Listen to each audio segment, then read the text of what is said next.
one of the teachers at Spirit Rock. I'm a guiding teacher at Spirit Rock, and maybe I've seen some of you there. And I look forward to sitting with you, practicing with you today. So we do a 40-minute sit, and let's do that. And then we'll just share some Dharma time together. So I'll just lightly guide for a bit. That's what I remember how we doing.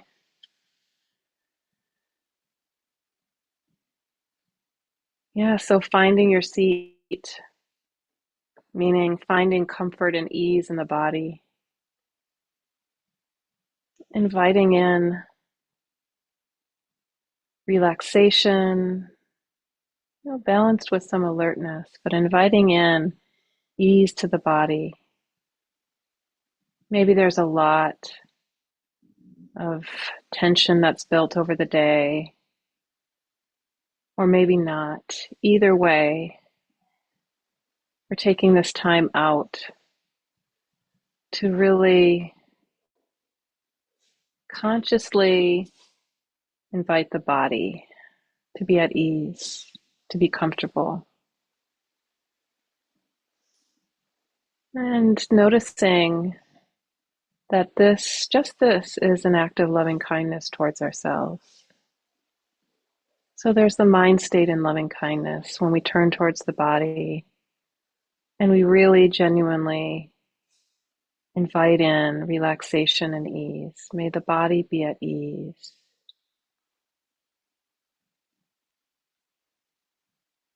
May the body be at ease.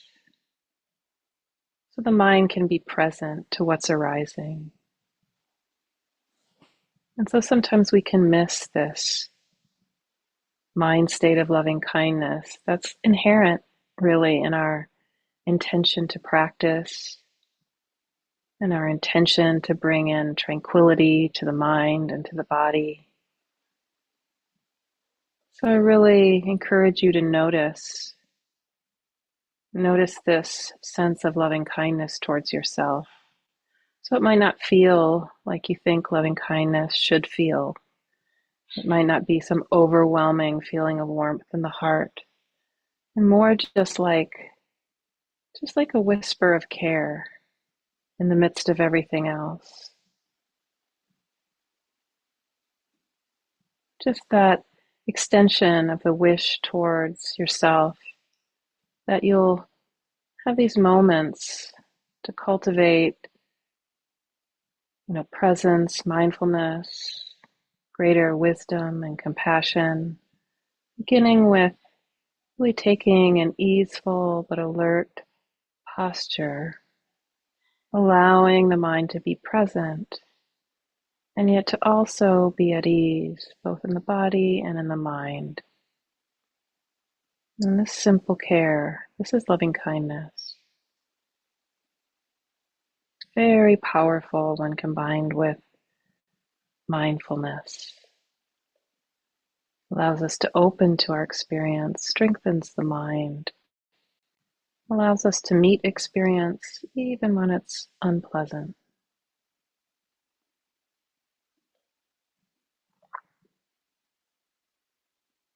Also grounding the attention in the body.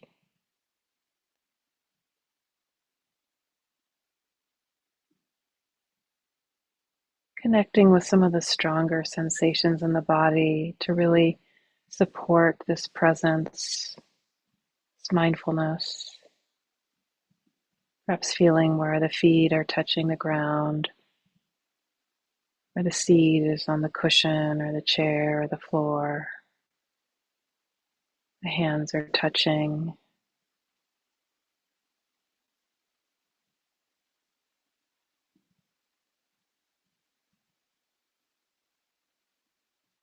And taking a moment to notice the whole field of sensations of the body sitting. Perhaps noticing the temperature of the body in areas of different temperature, heat, coolness.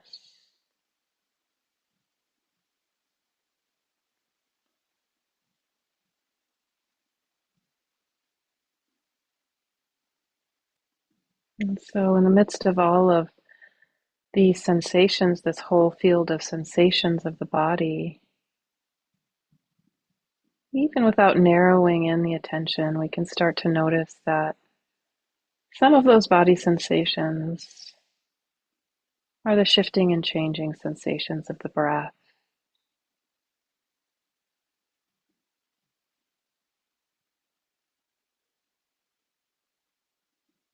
As we open to the breath,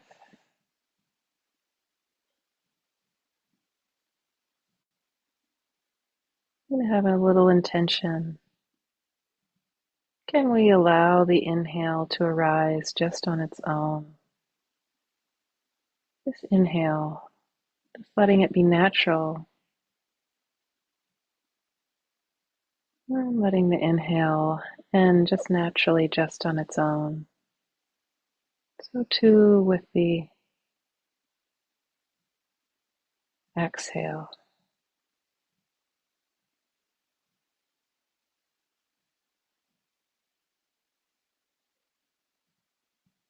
Sensing the direct, felt sense of the breath, actually feeling the breath from the inside.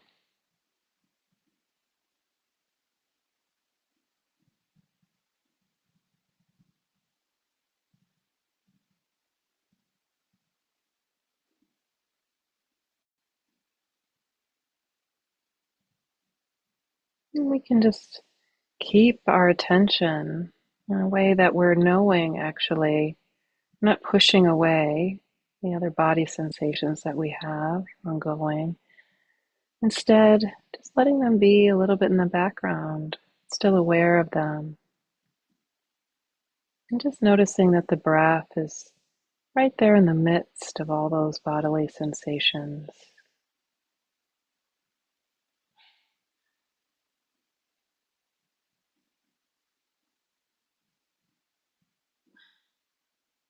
Tuning in and really feeling the breath,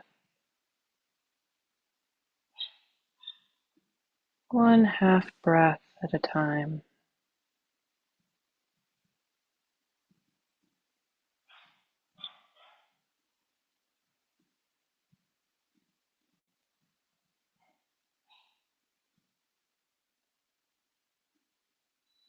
And when the mind wanders and mindfulness arises again,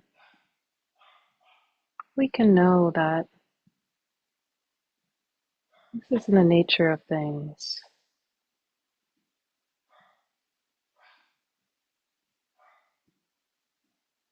Mindfulness has arisen again, and can we greet that moment with some happiness? You can notice whatever mindfulness has arisen in the midst of. You can greet that moment with mindfulness, whether it's thinking or hearing or some body sensation.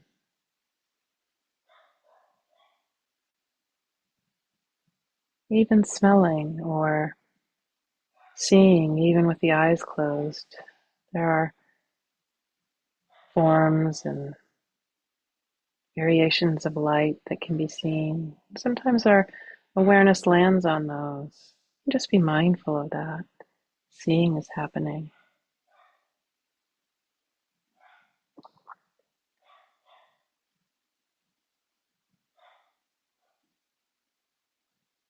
When we notice these things, we can also notice what happens to them when we notice them.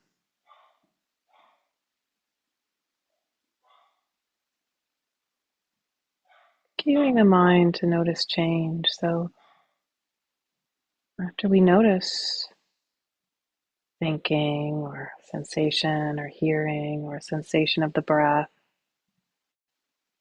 what happens to that experience when we notice it?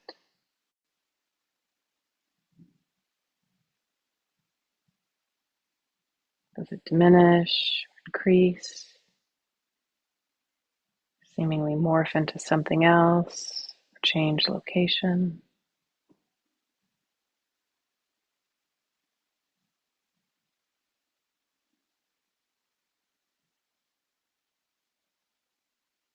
And what are we noticing in the next moment? Might be something entirely different that has strongly called our attention. You can land on that. And when nothing else is really pulling the attention, just gently directing the mind back, the attention back to the sensations of the breath.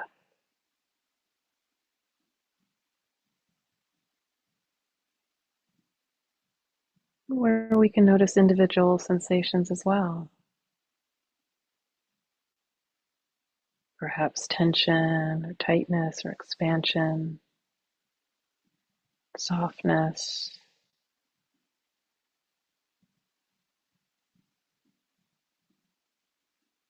movement. And then noticing that sensation, again, you can cue into, hey, what happened to that experience after I noticed it?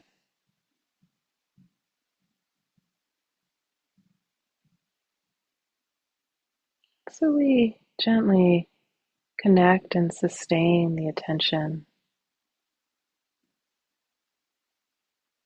on whatever experience is there in awareness,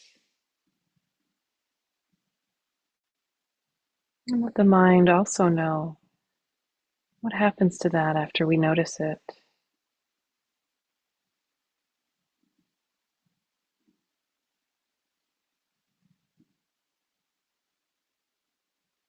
We're not rushing the mind,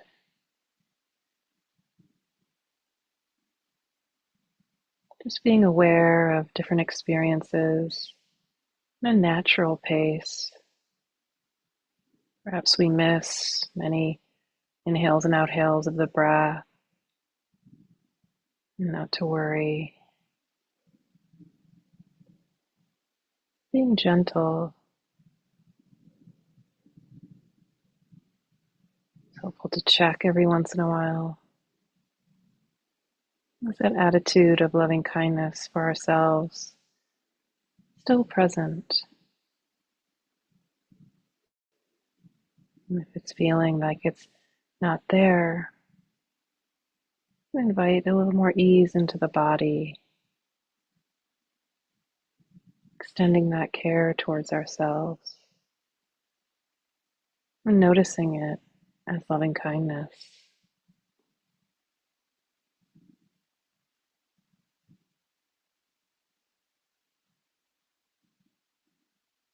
And letting the mindfulness practice unfold naturally.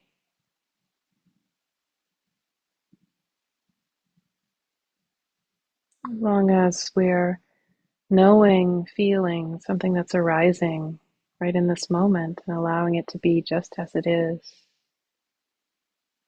mindfulness is happening.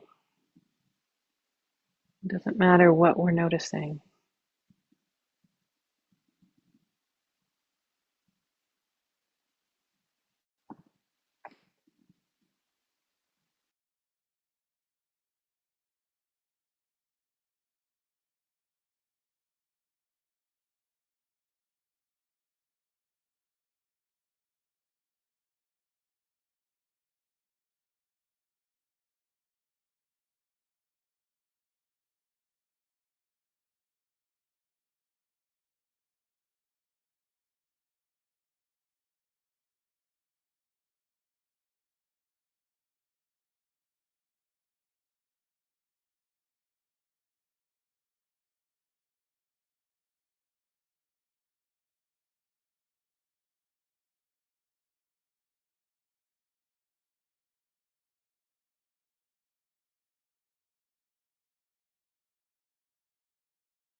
Lovely to practice with you all. I think we have some announcements now, and then we can have a couple-minute break.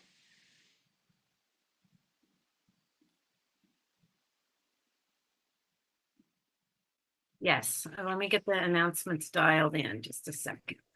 Sorry about that. No problem. Okay, so what is happening? There is, there are a couple retreats to announce, and I'll put all the details in the chat. There's a Labor Day retreat at Spirit Rock from August 28th to September 2nd with Howie. And again, I'll put everything into the chat. There's an Edmonton Insight Meditation, September 6th through 8th.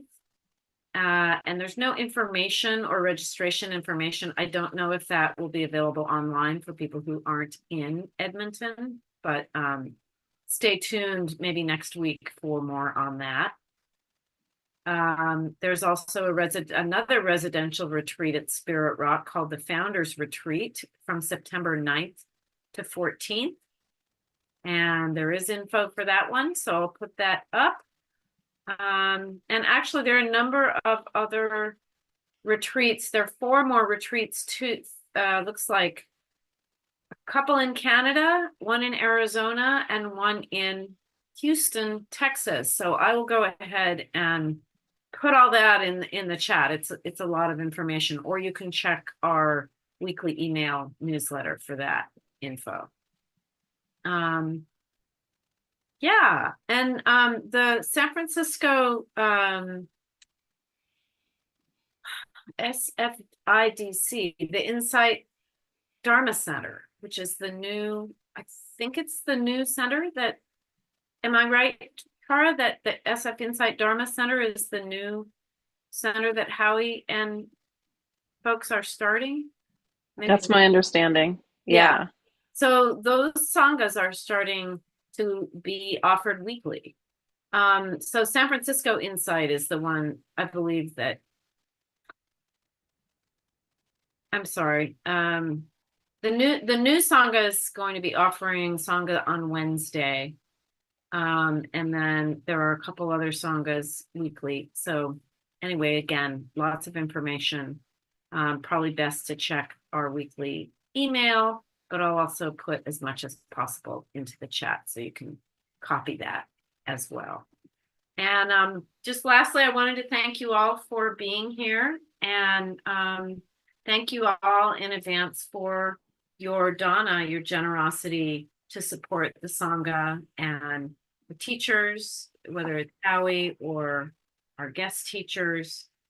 And I will put information about how you can donate. Obviously, no one is turned away for lack of funds, but it's a beautiful tradition of giving and supporting the Dharma and teaching of the Dharma that's been going on since the Buddha's time. So it's kind of amazing and wonderful that 2,500 years later, our teachers are still, and we are all still operating within this non-compulsory system of donation. So thank you.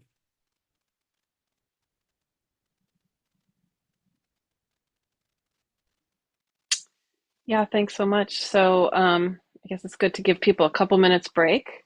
I'll ring a bell in just a couple minutes and stretch, use the bathroom, whatever's needed. And then we'll share some Dharma time together.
Okay, friends.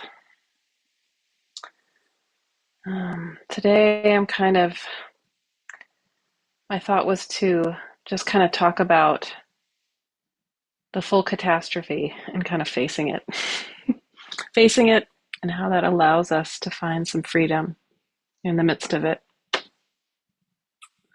So, aware that there is um, lots of suffering and catastrophe happening in the world, and each time we're facing something, there's a lot of folks facing even something worse. But we have to practice with our lives and cultivate our hearts so we can bring the best of ourselves to this world.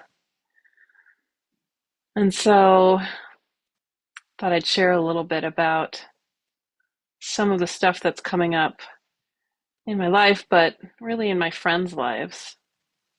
And it got me to really think about just kind of coming from bringing this Dharma offering to you from really what I'm sitting in the midst of. So, right now, I'm at my friend's house. I'm looking after her two dogs. One is a puppy. So, got all that want to play energy, want to play all the time. And it's a pretty sweet mind state to witness. Nevertheless, play can't happen all the time. And sometimes there's a little suffering in that for her. It's like, sometimes she's not getting all that she's wanting. The ball not thrown all the time, things like that. The other dog is an elder. And when I arrived, it had a cone. Poor thing. One of those plastic cones so that it wouldn't bother its wound. It had a problem with its butt. Therefore, the cone was on its head. Oh, it's what it's like to be a sentient being. You have this body and it has all these parts, and something can go wrong with any one of the parts at any time. And then, if you're a dog, you might have to have a cone. And that's part of the dukkha of having a body. Yeah. So looking after these dogs. And the reason I'm doing this unexpectedly is that my friend, her 80-year-old father, suddenly is in the dying process. And so she's from England, so she had to go back to England on a moment's notice. She's been having a rough time for the last couple of years, and this is a rough thing for her. Father has been very special to her, and it's not easy. And the night before she left, I was able to spend some time with her and another friend. And this other friend, her mother is in the dying process. Very difficult. On another coast, she's been in the dying process for a long time. Did I freeze up at all? No. Okay, I froze up for myself, but not for you. Great. So her mother is in the dying process and has been for a while. It's been kind of really painfully prolonged for her. So she's kind of gone back and forth from the coast, trying to be there at the right time. And not only is her mother dying, her aunt and uncle and her dog died in the last year. Um, so we were all sitting around and they were asking me, like, how's my dad? Because my dad's declined a ton in the last couple of years. But in a relative sense, he's doing better than they. Um, Nevertheless, I mean, this is the time of life that we're in. Me and my friend cohort, we've got a parents. dying or having a lot of health difficulties. My father has dementia now, and he had a heart attack within the last few months. And actually, last month I attended my partner's brother's funeral. His brother was 58. So here we are, and our parents are going through the process they're going through. We all know we're headed there. It's not like, we're headed there. And in fact, this my partner's brother is kind of like, well, our generation is facing this too in a real way. Um, and so this is the time of our lives. And even in the midst of that, last when we were talking, the three of us together, we were laughing. We have that way in which we get together and laugh about things. That's a refuge. We're friends, and we're friends in part because we have shared values.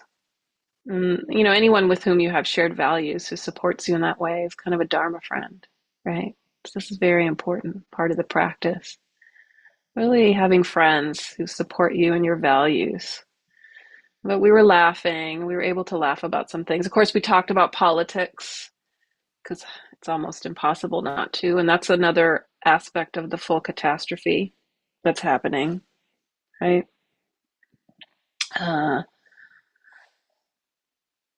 so on that day, also the like next day, my friend was leaving for England, and um, I was here when she and her partner got in the car to take over, looking after the dogs. And my friend, she had tears in her eyes. She was crying before she got in the car. And as she was getting in the car, my friend's partner looked at me, with this kind of worried about her partner, and looked me in the eye. And I kind of knew what was coming. So I should kind of maybe backtrack just a little bit and say, um, these are people who have known me since before I met the Dharma, where I was a walking full catastrophe. I was a walking full catastrophe. Known me since then, or at least know a lot about me at that time, and have seen me go through, practicing meditation, hiding in my room, and then going to retreats, and then going on longer and longer retreats, and then just really getting into it, and eventually ending up just immersed in it, volunteering, and then teaching, and all this, and now gallivanting over the country teaching. And um, so they've known me through that. And certainly at times, some of them have thought I was crazy. What is going on with Tara? I mean, really mostly supportive, right? Otherwise, they wouldn't be my friends. But also, like, Tara's doing this. That's her thing, not my thing, like that, right? Not my thing. However, over the last couple of years, coincidentally, with all I've described going on, people have started to suddenly say, "Hey, I'm going to go on a I'm going to go on an insight meditation retreat." One of my friends went on her first retreat this past year, and now she even has, this is the friend whose father is dying. She even has the Noble Eightfold Path hanging up in her office. Okay? And another friend is just told me she's planning on going on a retreat for the first time. And another friend of mine, after kind of dabbling for a while, years, kind of in, out, went on her first 1 month retreat this year. Okay, so then anyway, this is the context in which, this friend of my friend, this partner of my friend, turned to me as they were getting in the car, and my friend was crying because she was going off to England and her father's dying. And the partner just looked at me, and I kind of knew what she was kind of feeling. And I just said to her, "Yeah, it's full catastrophe living, you know. This is what we're living through." And she looked at me and she said, "Yeah, I guess we do need practices. She said, yeah, we do need practices. And I said, well, yeah. I mean, I started when my mother died, this is what can push us there. These are the kinds of things that can push us there. These are the kinds of events that can give us this spiritual urgency. It shakes us out of our former way of relating to experience, which was to turn away from these truths, to turn away from the truth of the present moment. And then now we need to figure out how to live life with when we can't deny that this is what life is, that it really, how do we find ground in the midst of a life that's impermanent, in the midst of a life in which our loved ones are impermanent? How do we find a way to live with those truths? A way to live also, we the other truths that there's injustice in the world, really difficult things happening. We can't stop it. This is all the first noble truth, the truth of dukkha, the truth of the unsatisfactoriness of our conditioned experience, that, we can't just make it all pleasant. Um, so, we also know that in the midst of that, we tie ourselves in knots, kind of patterns of anxiety and judgment and rage, or chasing after pleasant, thinking it's going to make us somehow we can hold on. But somewhere in us, we know, like, why am I doing this? Why am I tying myself in knots habitually when, you know, there has to be a way to live uh, with these truths, and the fact that we know it's impermanent, we kind of know in the back of our mind. We know, but we don't really know intuitively. And then so we get ourselves tied in knots, um, with these kind of patterns of emotional difficulty, um, and something in us senses that if we really knew, if we were really in touch with these truths, we wouldn't bother ourselves so much. We would we would we would see that it's futile to do that. We would see the futility of it, and we would start to let go, because we would see what's important more in each moment. And in the midst of this, I mean, there is so much good news in the Dharma. Uh, if we really commit ourselves to Dharma practice, I think this is why my friends are turning to it. After all these years of me just being the only one in this particular cohort of friends doing that. Um, so, when people ask me, how is my partner doing? His brother died. This is his only sibling, really close in age. Um, and I say truthfully, it's been hard, but he has the Dharma. That's been a huge strength. I mean, that's what he says, and in me, when I spoke with him about it all the time, I was checking in with him as his partner. How's it, how you feeling? Let's talk about how you're feeling. And he would tell me some of the things that were going through his mind, and they would say, but I have the Dharma. And because we both practiced a lot, in a relative sense, we do have the Dharma. And I knew exactly what he meant. Uh, it helps us not be surprised or push away at this truth of when loss arises. Dharma practice provides us with the stability of greater equilibrium, equanimity, balance in the face of these kinds of events. It's not that it doesn't feel painful, but we're mindful of the pain, and then, meaning we feel it, and we watch it shift and change. and allow life to pass through instead of having those experiences of the heart wind us up and entangle us.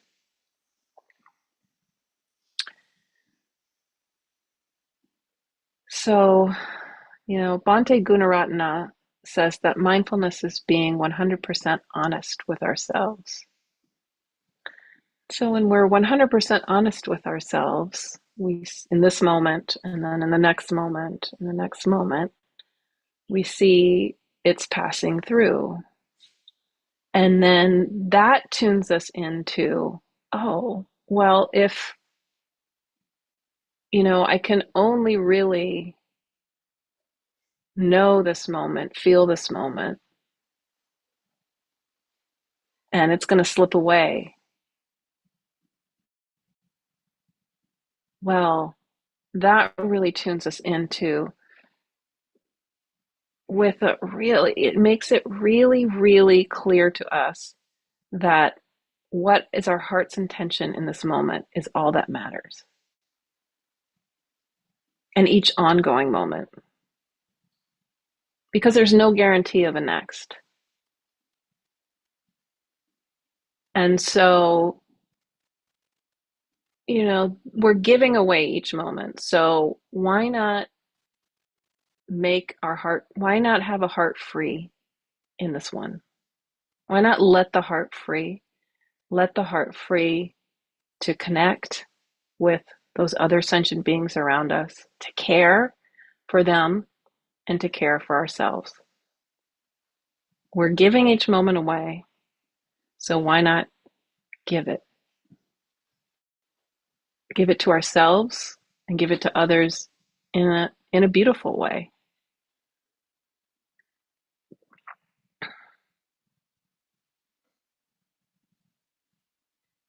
So living in harmony with impermanence, this is brings great happiness. This is one of the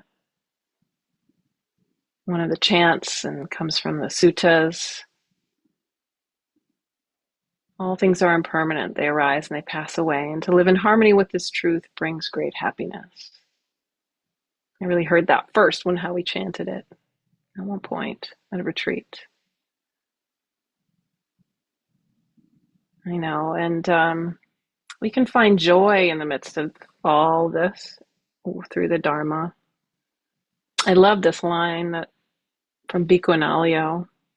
He wrote in one of his books that Dharma practice involves a progressive refinement of the quality of joy. And the thing about it is the reason that that's kind of hard to discern sometimes in our practice is because there's only one word for joy in English. There are more words for joyful states, maybe in Pali, the language of the Buddhist teachings. But really what's also happening is that there's these flavors of joy that are more like peace, contentment. It's joyful to feel these. And it starts, when I talk about Dharma practice, we have the Dharma practice. I don't just mean meditation. Like the Dharma brings us the ability to have resilience and equanimity in the midst of all this. I'm talking about the whole Noble Eightfold Path. So the first couple of those are right view and right intention. Right view is, can summarize that. One of the most important pieces is that our actions, intentional actions, have consequences. So that's just noticing that, if you lash out towards yourself or others, it hurts and it's going to have a consequence. And vice versa. If you really act with loving kindness, that's going to have a consequence. That's going to be really nourishing and wholesome. And then we have right intention, which are intentions of non-ill will. So, like the intention of loving kindness, intention of non-harm, like the intention of compassion, and intention of renunciation. So, simplicity in life, not just trying to maximize the pleasant, That will lead us to a whole lot of, you know, more tied up in knots. And both of these things are the start of the joy, because if we're acting like it doesn't matter whether we're harming towards ourselves or others, then we're gonna cause more suffering for ourselves. And then the second three are actually putting all that into action. So, wise livelihood, wise speech, wise action. And that means we're actually doing it. We're actually acting on those intentions of kindness, non harm. And that brings a lot of joy when we're really practicing it in a conscious way. Oh, let me each day be actually act in those ways, avoiding unwise speech and non harming conduct. It really brings peace to the heart and the mind. It's really one of the things I'm so grateful for that I did in my practice for such a long time. Is like I started taking the precepts every time I sit silently to myself. And I would reflect on little mistakes I made. And luckily I didn't get down on myself as a learning, which I hope. And in that way, it's just you grow more and more joyful internally as you kind of slowly but surely open to, okay, how could I maybe be a little less, avoid that pitfall, like fall into unskillfulness. And then the last two are mindfulness, concentration, and wise effort. Wise effort is like bringing more wholesome states to mind. And mindfulness allows us to feel a delight of letting go of wanting everything to be different all the time, and we're trying to hold on, spacing out with to our experience. And so we that allows us to have the wisdom, like the knowing, the deep knowing of impermanence, of anicca and pali, the deep knowing that then we can live in harmony with that, aligned with that, and feel greater happiness. So this progressive refinement of the quality of joy, it's a deepening understanding of peace, the kind of peace we have the capacity to actually touch into in the practice. And so it's being 100% honest with ourselves in the sense of what's happening right now in this moment, just allowing it to be just as it is. What's happening? Anything in the body, anything in the mind is happening. And then we just drop the habit of pushing away at it. And it can feel joyful to like actually be able to just even meet that difficult experience. So there I was, with my friend at the curb. And yeah, it's hard to see her sad, but I had the whole Dharma behind me, like the knowledge that I'm following the Eightfold Path. And so how could I show up with kindness? And I knew that was actually the best I could do. I couldn't stop the rest of it. Couldn't stop her father from dying. I couldn't fix anything,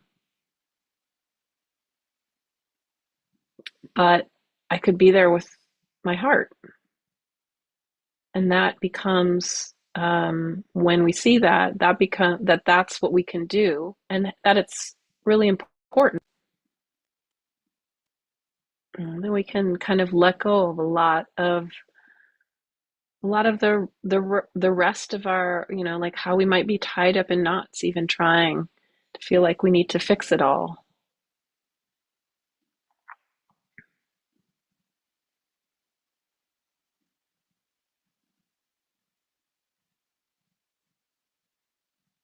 So I think I'll stop there and just invite any discussion or questions.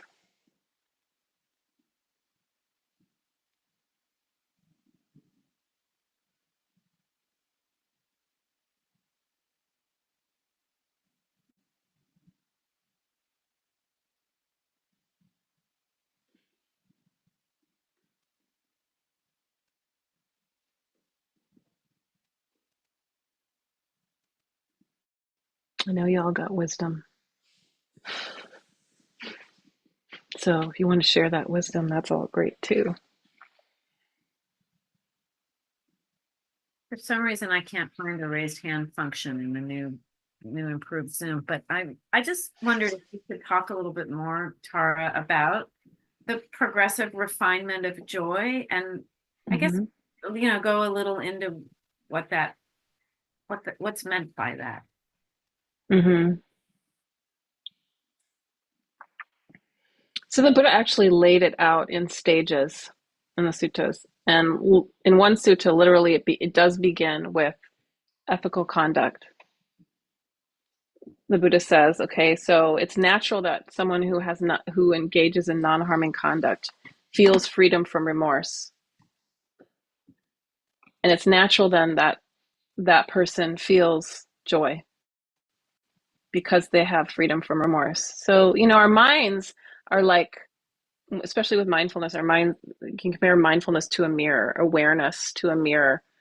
And if it like a pool of water, so each time we do something that's kind of harming or unskillful, it's like we've dropped a pebble into that pool of water. So there's ripples. There's ripples, and they may be subtle. We may think they're subtle, but when we start to really kind of live consciously, trying to follow like the five precepts of not avoiding false speech and harming living beings and taking that which is not freely offered, and um, we then start to feel our minds can settle. Our minds feel more settled each day. We know, at least what we know is no matter what's going on, we have some freedom. We have that freedom from a certain level of remorse. And the next thing is it's natural that a person will feel joy from that. And then it's natural that a person that will feel joy from that in a series ends up concentrated. Happiness actually leads to concentration. So our minds can settle and we can be more aware on a more continuous basis. And that awareness allows us to see things like the truth of impermanence. And happiness, a form of joy, um, we can we feel delight in mindfulness often when we just drop, because we're just noticing what's arising without that shooting that second arrow of suffering at ourselves, of pushing away, disliking the unpleasant experience or trying to hold on to the pleasant. And so there starts to be greater peace in the mind. And it's a natural unfolding. And to some degree, we have to trust it. But there's a lot that can give us trust along the way. Like, we can see it for ourselves. We can see for ourselves, with the first factor of the Noble Eightfold. We can see that actions have consequences, intentional actions have consequences. We can see that in our own lives, verify that for ourselves. Like I said, what does it feel like if you lash out at someone? You can see that internally it may cause turmoil. That's really easy to see. And then we can see it for ourselves. And and I find confidence a lot in the Buddhist teachings, how pragmatic, how practical they are. Like the Buddhist, he really emphasized wise speech, really emphasized the importance of speech. Speech is so important. Do we see that? We see that in our daily life all the time now, how important truthful speech is, how much harm is caused. I feel like we can really see that right now by unwise speech. You can see that around us. These kinds of things can give us confidence, and just walking the path simply, really kind of humbly. Okay, how can I be less harming? And then let me explore mindfulness and loving kindness. Loving kindness, which shows up in wise intention and shows up in wise effort to cultivate wholesome states. So mindfulness and loving kindness, I often, just for myself, it helps me to boil the practice down to mindfulness and loving kindness. Both of those things bring happiness. I can see that in my life, both of those things. ease the mind. They bring a certain kind of joy. Anytime I've been able to drop, and I have a super aversive personality, so extreme, extreme habits of aversion, all kinds of rage and judging and all that stuff. I came into the practice. And anytime I've been able to let go of some of that and actually feel loving kindness instead, wow, what a relief. That's joy for me. Like that's a relief. So those are just a few ways I would describe how this progresses. But once we also, the wisdom grows and we start to really, really deeply and intuitively understand anicca, impermanence, we can start to really just feel, as these difficult things happen, allow them to pass through, allow life to unfold and not be in resistance to it as much. If the pain arises from the loss or the grief, we don't have to push away at it, deny it. We can let it actually metabolize with the practice. So, any other? Hope that kind of answered it. I kind of came at it from a few angles.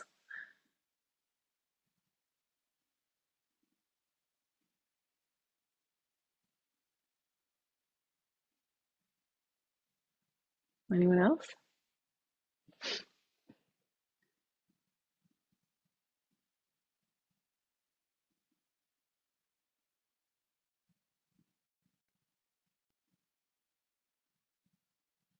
Okay.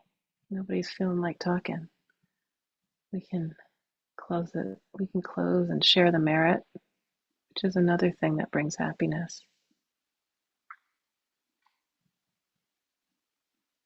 And that's another part of the practice I didn't even mention, generosity.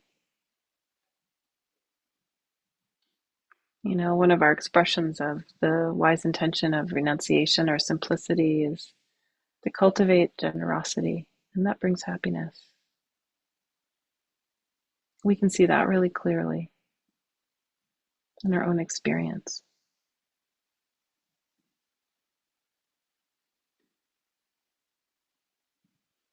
Okay. Well, it was lovely being with you tonight. Mission Dharma.